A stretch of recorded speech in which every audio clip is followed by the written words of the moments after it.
much, Jenny.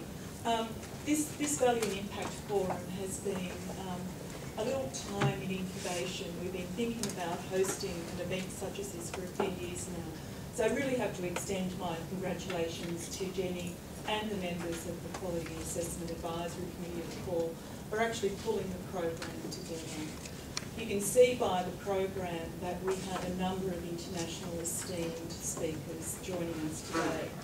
Some of whom I've had the pleasure of meeting and getting to know personally, and I know what value they're going to bring to the day. You should be challenged, provoked, stimulated, and rightly so. The value of libraries is a very hot topic at the moment. Many of us are putting forward cases, bids, lobbying and trying to advocate on behalf of our organisations to say why we matter, why are we important, and importantly, what difference are we making to the lives of our students, our teachers and our researchers and the broader community as well. But trying to gather those sources of evidence, building the narrative in terms of, well, what does it mean to be delivering value, to be impactful, to be effective organisations, is something that can be challenging to do. So I'm hoping today that you're going to get a lot of insight from highly regarded, highly respected leaders in the field of library assessment and evaluation. And it's with great delight that I have the opportunity to introduce a friend, someone who I have met, I think we met back in 2006 in Charlottesville at the inaugural Library Assessment Conference, which was hosted by AIL. So it's a great pleasure for me to be able to introduce you to Stephen Town. Stephen has recently retired as Director of Information and University Librarian at the University of York. Stephen has been very active in the profession. He has chaired the Scholars Working Group and performance improvement, and he's led projects on benchmarking, information literacy measures, Live Qual Plus, as well as the UK Value and Impact Measurement Program called VAMP. Now that's a great acronym. I'd like to be in VAMP in this kind of process, which resulted in the performance portal. He's a member of many conference and journal editorial boards in the evaluation field. He has presented and written widely on assessment topics, and he's been involved in the Northumbria International Conference on performance measurement in libraries and information services for many years, including as convener. So we have a very fitting person to open the CAUL Value and Impact Forum. So please join me in making Stephen welcome.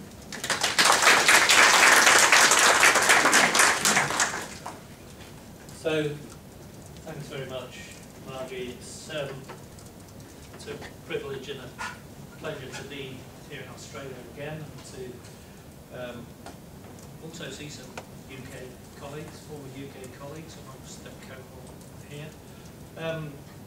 Being British, we always talk about the weather, don't we? So nice to see some British weather. Actually, the last time I came to Australia, I went to Brisbane, and that was the time they had the red dust, so I seem to bring disaster wherever I go, but never mind. But it is a pleasure to be here, and Australia and New Zealand, I think, have a very solid record in performance measurement, in quality, thinking about these subjects, and so I approach this with a bit of temerity, really, because this may be teaching grandmothers to suck eggs in a way, because probably most of what I say will be kind of straightforward and obvious to many. I did retitle the presentation because it talked about value measurement being an impossible dream. I don't think that value measurement is impossible at all. I actually think once we get our heads around what it actually is, it's quite within our compass and scope. So I stole from Michael Gorman's talk of about 10 or 12 years ago, Dreams, Madness and Reality.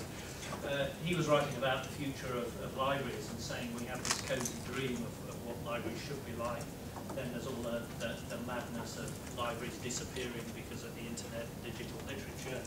And librarians have to face up to that reality of being in the middle of that, other people's dreams about what libraries are, and people's madness about the way libraries should be. But what we have to do is deal with the practical reality, and I think that's the way I approach value measurement. So what I want to do today, this is the summary. I'm not going to dwell on this long. I'll try and get through the talk reasonably quickly so that there are time for questions at the end, but I think it's important to give a bit of history, talk about sources of my work, definitions of value, to say something about the context. This is a leadership forum, and I think I have a particular message for leadership about measurement generally, which I want to get across. I want to talk about the case library at York, because that's where much of the research that I've done is based. It's real research from a real place. And then to talk about the scorecard framework, which I think is what you really want to hear about, so that you can see the organisation. So, history and the sources. The pictures all have a bit of meaning. This is a picture of Alcuin and Aylbert, who started the first great library in New York about the year 750. And quite interestingly, Alcuin had lots to say about the value of libraries, which you can go away and read if you like. But he also had a very clear view that libraries are created through organisation, through management. And Alcuin was probably the first person to actually talk about library management. But he also said, because in those days libraries were created by the sweat of copyists, there was a great deal of sweat involved in creating libraries. So this is a bit about sweat as well. As Margie said, my interest in this, I guess, started with the CAUL project back in 2005, 2007. It's interesting now that CAUL has another value and impact project going, and it just worries me that we do go around in circles a bit on this, that every kind of 10 years we feel there's a crisis about measurement and have to reinvent the wheel all over again. But that was about missing and persuasive data, and a lot of what I say today would be about advocacy, because being a leader, that is what I use the product of measurement largely for, is for advocacy to stakeholders. A lot of what I say has been presented in other forums, as Margie said, across Northumbria conferences between 2009 and 2015, library assessment conferences, really across 8 years, 4 or 5 different sets of those. And I've tried to encompass all this now in a PhD I do by education. But it's nice to be in another management school, because since I've retired, that's what I am now. I'm a management student doing a PhD in this subject, but it is by publication. There'll be an integrative chapter. And my perspective on this is I discovered autoethnographic. This is an autoethnographic inquiry. You all know what that is, perhaps. It's about being in a situated leadership position. It's about self-observation of a social world. So what I'm doing as a leader is looking at my library, thinking about it, but as Anderson suggests, I'm doing that to truthfully render a case which can then contribute to broader knowledge about the social world of libraries. So that's what this is about. And there's 8 years of theory applications. Here are all publications, don't worry about this, I'm sure you'll get all these slides. But there are 2 papers on the value of libraries and the transcendent idea. 2 on the Value Scorecard, one on developing a Value Scorecard, and the second one implementing, which has just come out in performance measurements and metrics. One paper on the value of people, setting out the framework for people measurement. Second one on evidence-based organisational change, which is an 8-year case study of change at York using human capital-related measurements. And I'll talk a bit about that this afternoon, and measure the relationship capital, and a recent chapter on live call. So these are the papers that form my PhD publication, and that's what I'm drawing. So, what's value? Normally I don't bother to define what value is, but it's probably worth thinking about a bit. I take my value definitions largely from philosophy and the softer end of social science.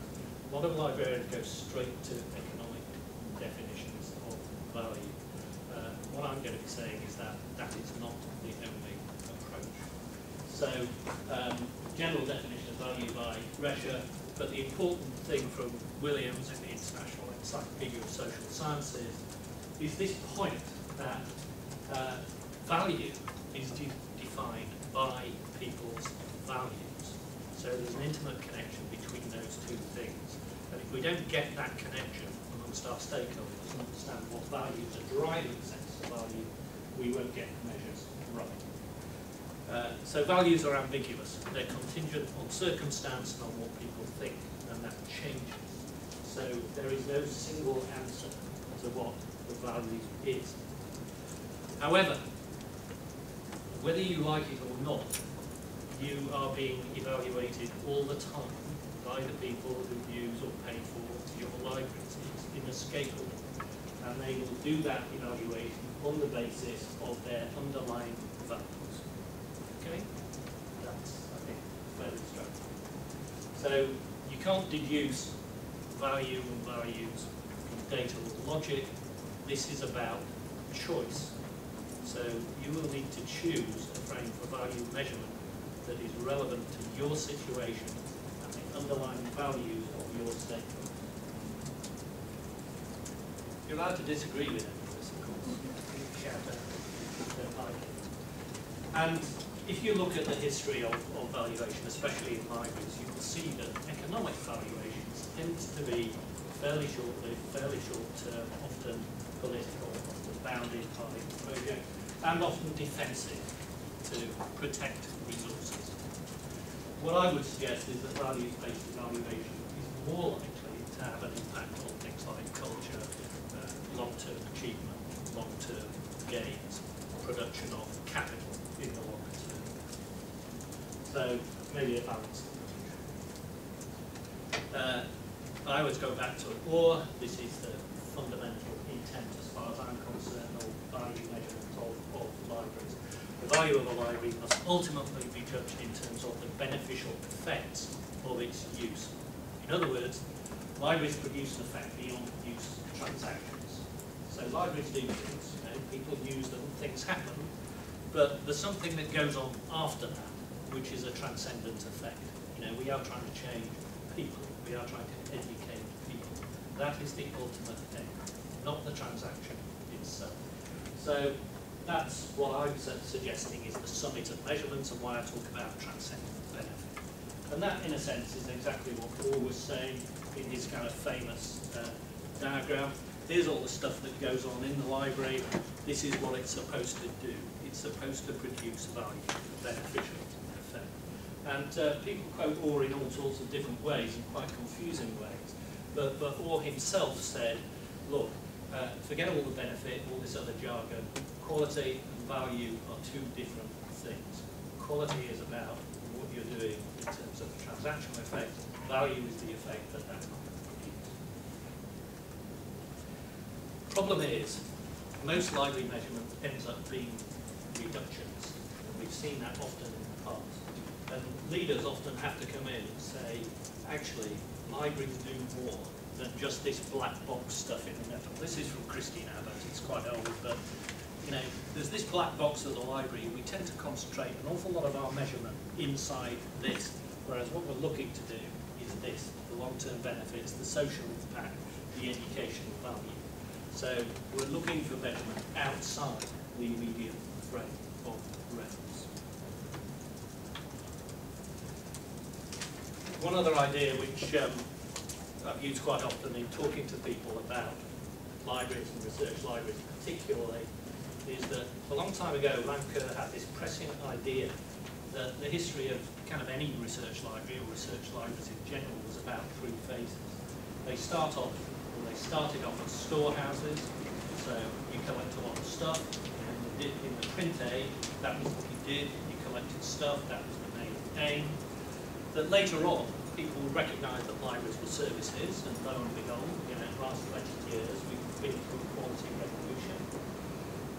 But in the end, we will realise that libraries are supposed to be educational resources, and that we will turn our attentions largely to that.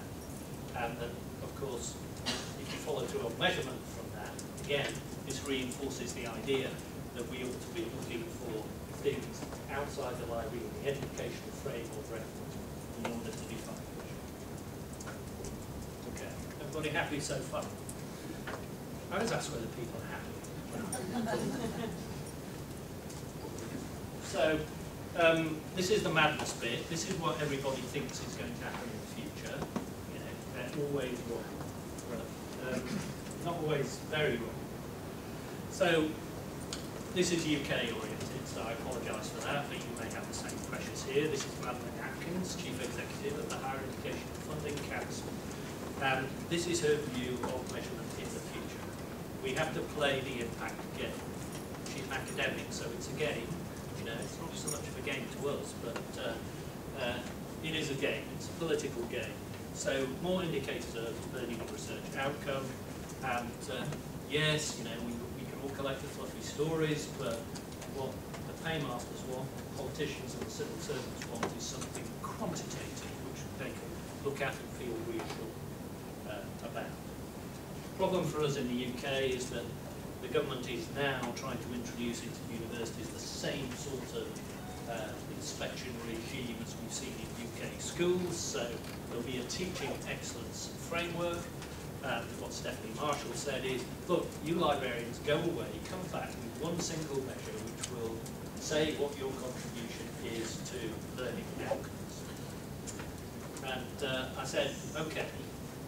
When she talked, I said to Stephanie, well, why don't you go back to the minister and say, let's have a learning excellence framework, not a teaching excellence framework, because teaching is merely a process. And she said, no, because it needs a bit of courage to tell the politicians they're wrong. But it does worry me, because this is about the simple magic bullet again. You know, give us one measure that proves your library is wonderful. It's got to be quantitative and reliable. And so it's never going to happen. I don't know whether anybody's read, so I talked a bit about teaching, but of course we support research as well. I don't know whether anybody's actually read this document. I think it's probably quite heavily ignored, but it's the ARL Research Futures Scenario done a few years ago. It's the most frightening document we could possibly read about the future of research, because most of the scenarios don't envisage the future of universities, never mind the future of libraries. It's quite frightening. But it's interesting, because we use this to try and future-proof the Value Scorecard that we created when Martha Carolina and I worked on this. And it is kind of worth a look, but it's interesting coming here to talk about this, because one of the future scenarios is the end of Western hegemony over research and methods of research and application. With the growth of China and other Pacific Rim, you know, maybe the influence will shift, maybe the values underlying research will shift, and therefore the whole way of doing research may change. Some of the other scenarios are more similar to today. You know, is research going to be very discipline oriented, or is it going to be focused on single researchers? Is it going to be in universities, or is somebody else going to realise that there's a lot of money in this and gradually take it away? So interesting views. Another view of the future. This is Elliot Shaw, Executive Director of ARL, quite perceptive, you know, saying, look, research libraries had kind of 100 years of coherence. When we had print, it was straightforward, we knew what we were doing.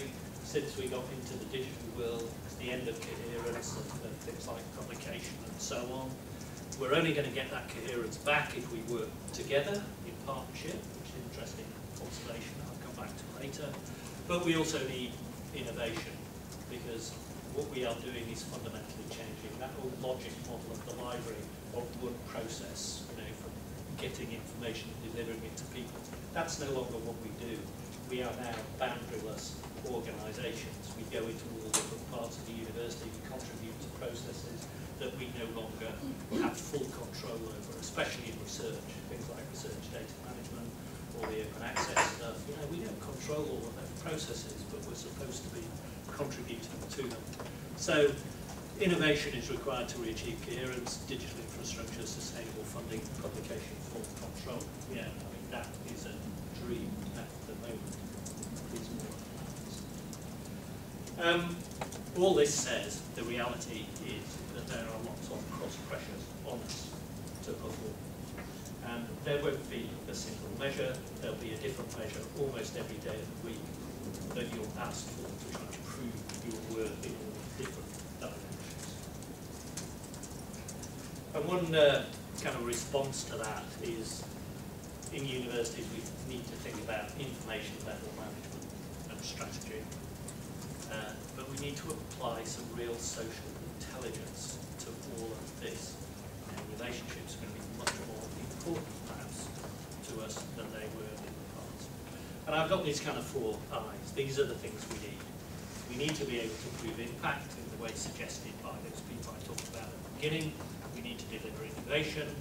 We've got to produce a solid infrastructure on which to base all of this. And we need real intimacy with markets and partners in a way which we perhaps have not had before. So that's what I'm suggesting is the frame. Okay, happy so far? So, leadership. Anybody recognise this? It's Captain Bligh. A certain kind of leader. There are different kinds of success. Sometimes survival is just success.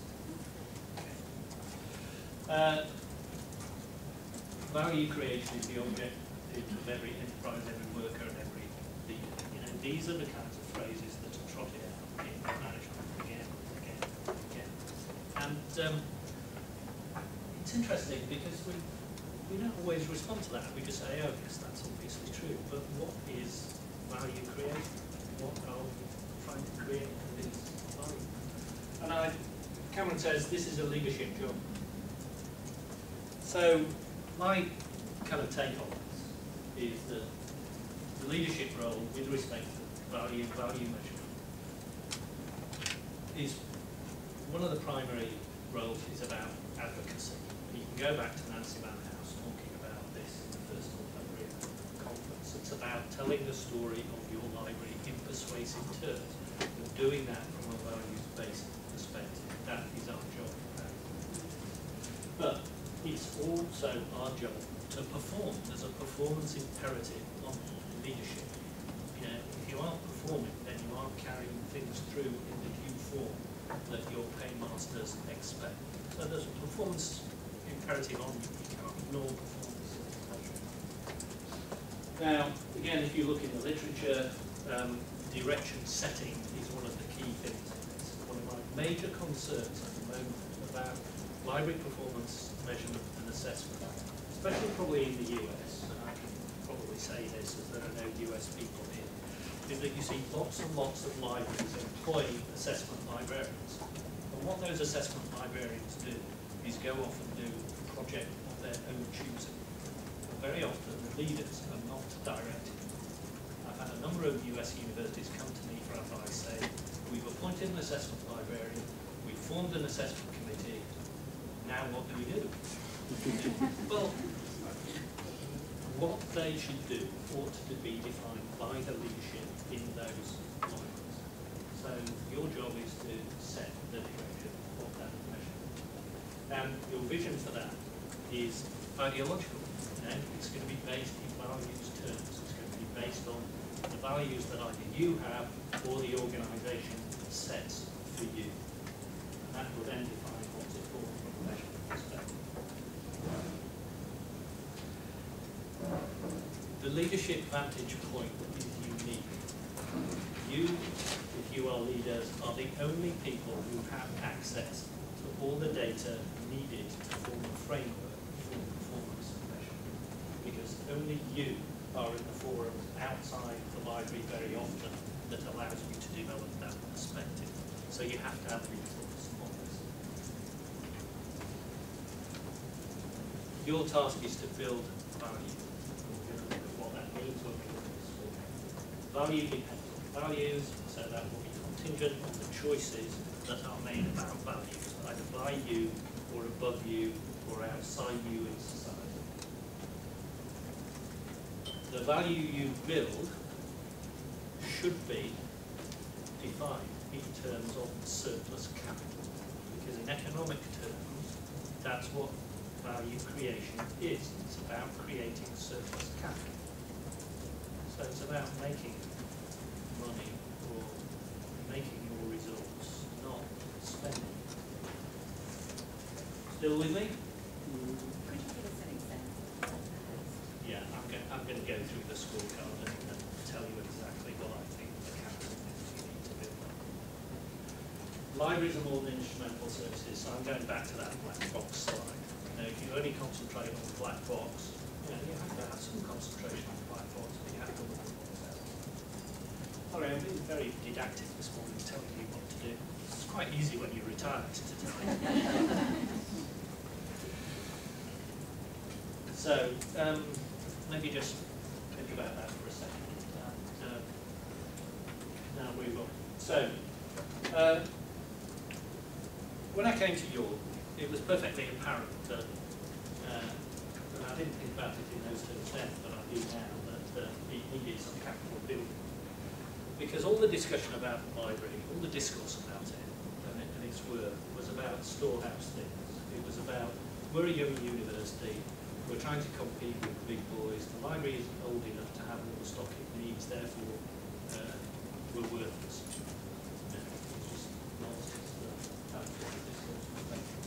Human capital is largely disengaged because of this, because of this. There was a conservative, low-risk momentum culture, and I'm taking those terms from Miller and Friesen. So, in other words, there wasn't a great deal of strategic momentum. Everybody was sitting around waiting for somebody to come in and create the university information strategy, which ended up being me. Low satisfaction in the National Student Survey. This is all stuff that was written down at the time. This is not me being critical. This is in documents that the library wrote about itself at that time. No satisfaction, not much thought about impact. Actually, a great deal of financial confidence in the library to manage itself, which was interesting. Relationships with some academic departments were written off. In other words, the library view was some departments you cannot work with. This is being recorded, so I won't say history of art. There was some external view, but not a great deal, and the library was obsessed with becoming a member of Research Libraries UK, but had applied 3 times and failed to become a member. So again, there's this kind of theme thing about work in the library. So it was a great place to start thinking about value and start doing something positive to change that shape. And of course, the case underpins a lot of the theory. I've talked about value, I'm not going to spend a lot of time on this, but it's important that the kind of values within the library match those values that you're going to be judged on outside. So we did quite a few values exercises over time to try and create this sense of value and get staff aligned with the kind of values that were in the organisation. I think that's important. A lot of libraries do this. You've probably all done this yourself, but when you can link those values back to measurement. Anyway, let's get to the scorecard because this is what we're supposed to be about. So, here is the proposition that Martha, Kirillou and I devised for the Value Scorecard. So, looks a bit like the balanced scorecard, deliberately. It's got a circle in the middle with 4 dimensions. Values is in the middle rather than strategy or vision, because this is values based. So you have to know what the blue bit in the middle is. Library virtue, library capital, library momentum, library relationships. Those are the 4 things that we are suggesting are the important elements of values and the kind of capital areas you need to be building. Okay? Here's my kind of Grace and Perry version version, which I kind of did in the hotel while I was here, because it just got me to thinking that really we're in a management school, so it ought to be a 2x2 matrix. So the kind of 2x2 matrix is that the two things at the top are a bit more static. They're not totally static, but that sense of solid library capital, that sense of solid library virtue, are things that sit above, and they're almost created by these things below: the momentum towards innovation, the effectiveness on relationships in order to prove that you are and going in the other direction. These are the kind of traditional, rational kind of measurable things that people do. These are the more social things that, funnily enough, in libraries we ignored in measurement terms in the past. So you can perhaps look at it like that, but in a sense, everything is counted. The point of this is that it doesn't exclude any measurement. Any measurement you make currently in your libraries should be able to fit into this framework, otherwise it's a failure. So please try and do that.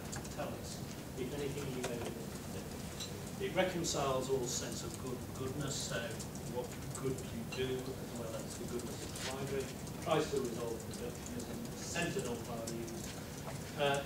Because it's centred on values, you can interpret this framework in the hardest economic sense you like. So you can be as ruthlessly economic and money-oriented as you like in interpreting this framework, or you can be as soft and social as you like in interpreting it. It is open to many of those cross-pressures for measurement.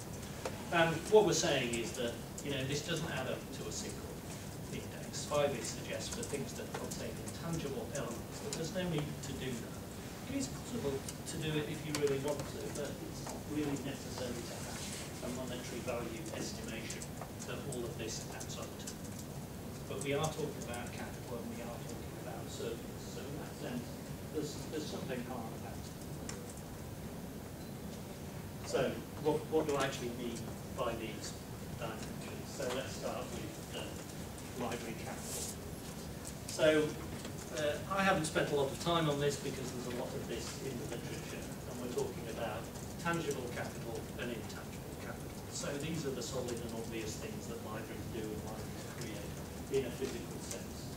You have collections, they're worth something, you can build value on those. You have services, they exist, they're real, you can build value.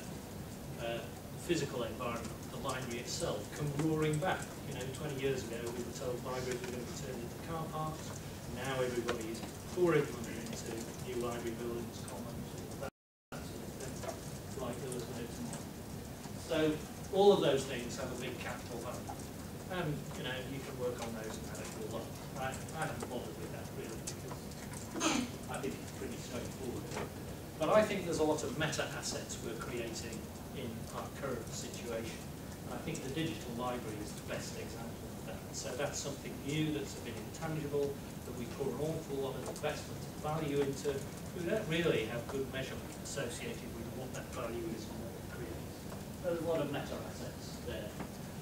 What we're trying to do all the time in this scorecard is correlate different forms of data, because I think the future is about correlation. It's not about single measures. It's about putting 2 measures together to show that something's happening or not happening in the world.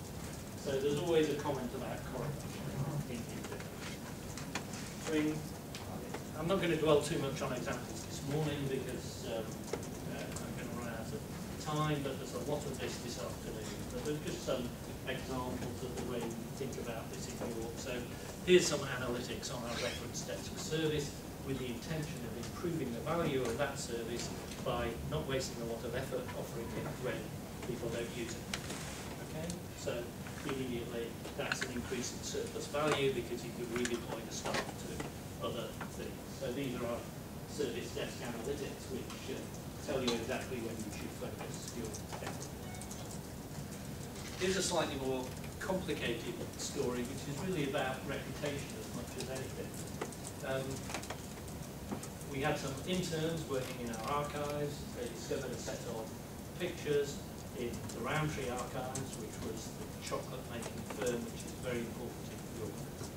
Now, because we kind of give people permission to pursue their own interests, these interns said, these are really interesting.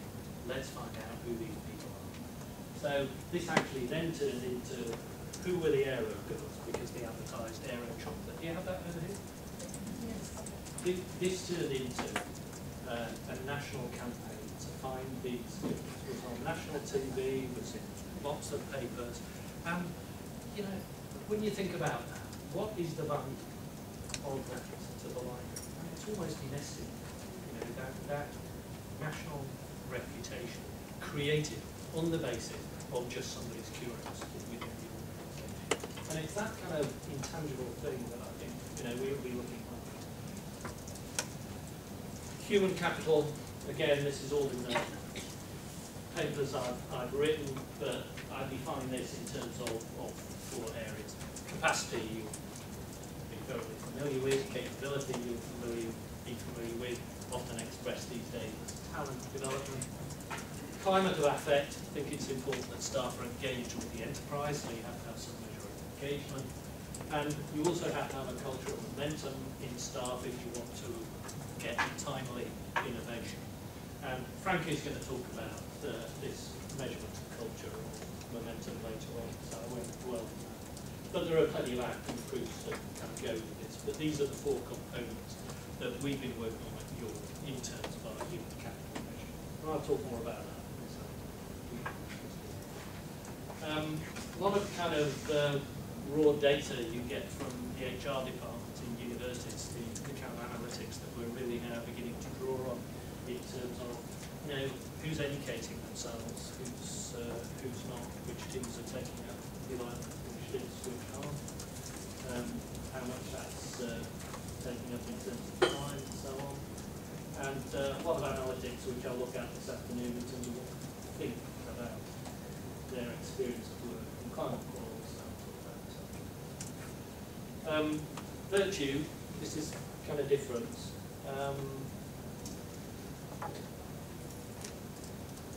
What I'm talking about in terms of virtue really goes back to the ancient Greek definition of virtue, which was really about excellence. And I think almost every university says we want to be excellent, doesn't it? In some way or other. So that's what it means. But there's a sense underlying that of kind of good social interactions, good citizenship. This was applied to people in ancient Greece. What I'm doing is saying that applies to the library. The library needs to be seen in that sense of being virtuous. You can't just be neutral. So there's a social value there. Jim Neal kind of invented the idea of the virtuous library. But I think about it in terms of a virtuous cycle, because this is hard-nosed. If people think that you are virtuous, they will give you money. And therefore, proof of virtue actually delivers you investment. Okay? And the components of virtue, I think, are impact. We'll talk more about that a bit this afternoon. Haven't done a lot of work in that area, lots of other people are doing it. Improvement, you know, you have to show you have some sense of improvement, self-improvement to your stakeholders. And integrity, which people haven't talked about in measurement terms in the past. But certainly in my institution, a lot of the discourse with senior people is about integrity. It's about equity, treating people appropriately, sharing resources equally across departments. It's about fair dealing, and it's also about partnership with other people to reduce costs. Because again, you can create surplus value by sharing effort with other people. So those are kind of components that I'm going to speak through this because there'll be some more of those things this afternoon. Momentum. Now, we've heard people talk about innovation, but to me, innovation is not enough. Innovation has to be timely, because actually, if it's not competitive, if you're not ahead of anybody else, it's not innovation, is it? York was a place that liked to be innovative after everybody else. That's actually not innovation. That's being a slow follower, maybe even a fast follower, but a follower. So momentum in my measurement terms is about mass times velocity, hence the rhinoceros. You know, you need to be doing a lot of stuff, but you need to do it quickly, and you need measures that show that you are delivering that kind of innovation. And traditionally, of course, the way we do this is through strategies. Although again, strategies don't always follow through into measurement frameworks. We all have strategies because we have to have a strategy, but maybe it's just a bit of paper on the website. Strategy actually has to do something, deliver something in a timely fashion. We have one at York, but what we've done is try and document all this stuff so it is absolutely clear to all stakeholders how the program's being driven forward, both in strength and timeliness, and of course down to individual projects. And curiously, not many universities do this. We got our model from Edinburgh, but maybe you all don't do this because it needs to be secret. You don't need to tell anybody else what you're doing because we don't want them to copy you. And finally, relationship capital. So again, this is a bit novel, but other people are beginning to take it up. You create capital by good relationships. And relationship capital is the sum of all your good relationships. So, mathematically, you can add this up, look at every relationship you've got, judge how good it is, and add it all up and turn it into something quantitative. But what I'm suggesting is that you just think about managing this and measure it. And there are maybe several ways of doing that. I've got a kind of 6 C's thing. This is in the relational paper. So consciousness, you have to be aware of the relational space, who's in it, and what is that. You have to think about the congruence of your relationships with the institution you're in. From that, you need to know what communities you're engaging with, and collect some data and analytics on that. I'll talk a bit more about that this afternoon. And you have to look at your communications. Quite a few people have done measurement communications audits, things like that. But of course, in this world of social media, there's a whole new area for measuring how effective the library is in terms of getting its message across through things like Twitter and all these other things. But here's the relationship capital model, so 7 markets model. This is from Peck and Payne, we're at Cranfield, but reconfigured for the library. And I'm just suggesting that there's a lot of other people to think about other than the users in terms of relationships. And I think it could be argued, if we paid attention to this supplier markets area about 10 or 15 years ago, we wouldn't be in the mess we're in with publishers now. Generally, we've not tried to work around relationships with suppliers in a way that has really been effective in reducing our costs and increasing our capital. The benefits all been the other way. So maybe if we thought about that a bit. And what you're trying to get from this is some sense of causality. What do these relationships deliver to you? What are the outcomes of those qualitative relationships? And you can tell that story either in narrative or in quantitative terms. Because what you're looking for is come back on this. What you're looking for is some real benefit. So repeat benefits of relationships. If you are virtuous, if you do have a good reputation for things like research, then you can bring in more money from bids from that. But this is mainly about reducing transaction costs. And that's one of the key ways of increasing your own capital. When I went to York, they would spend £20 saving a pound. It's just mad. What you want to do is reduce transaction costs through trust.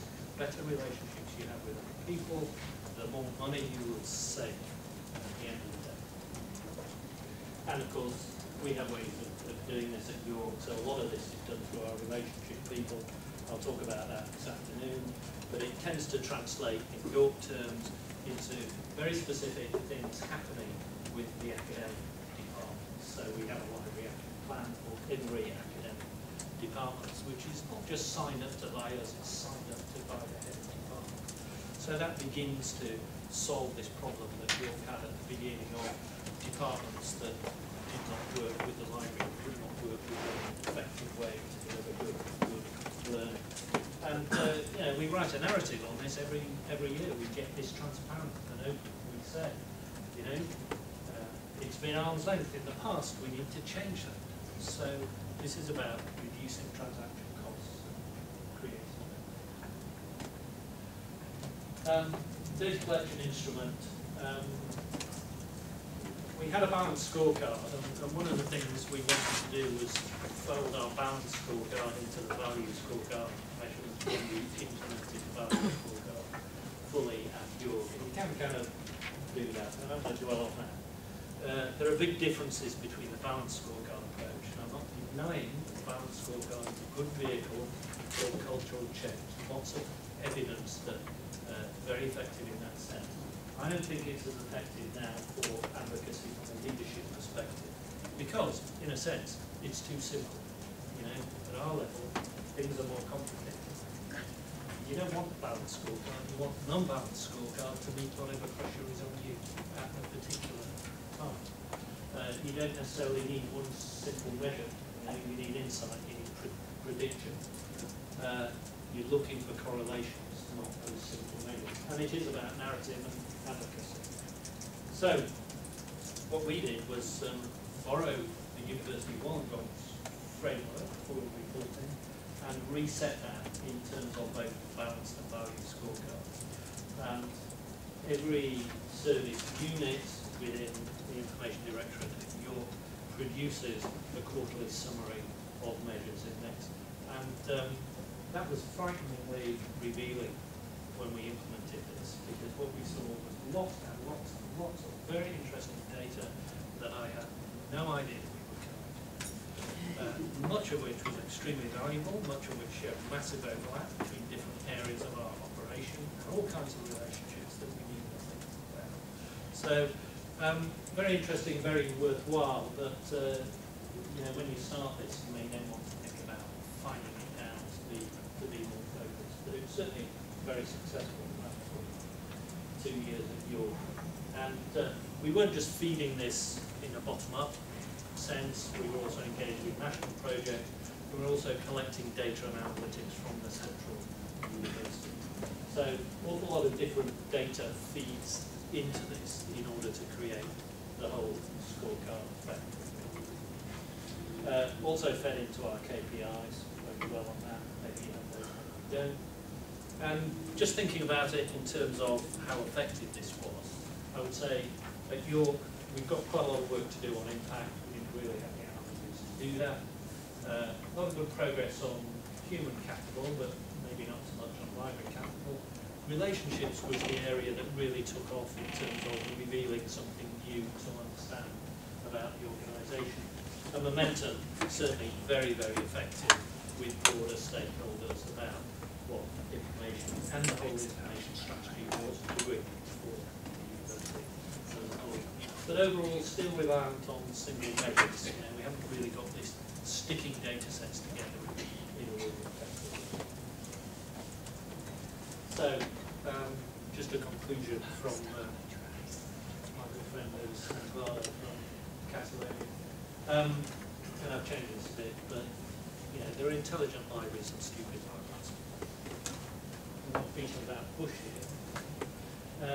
Intelligent groups gather information better and adapt better to reality. So if you want the reality, you need to get the information and the data in order to do that. This is really all about thinking about the library in terms of social intelligence rather than just those hard measures that we've thought about in the past. And I think that's the bit that the value scorecard adds to. It starts to see those softer things in terms of ways of building real capital. Because you will do that, and it's worth recognising.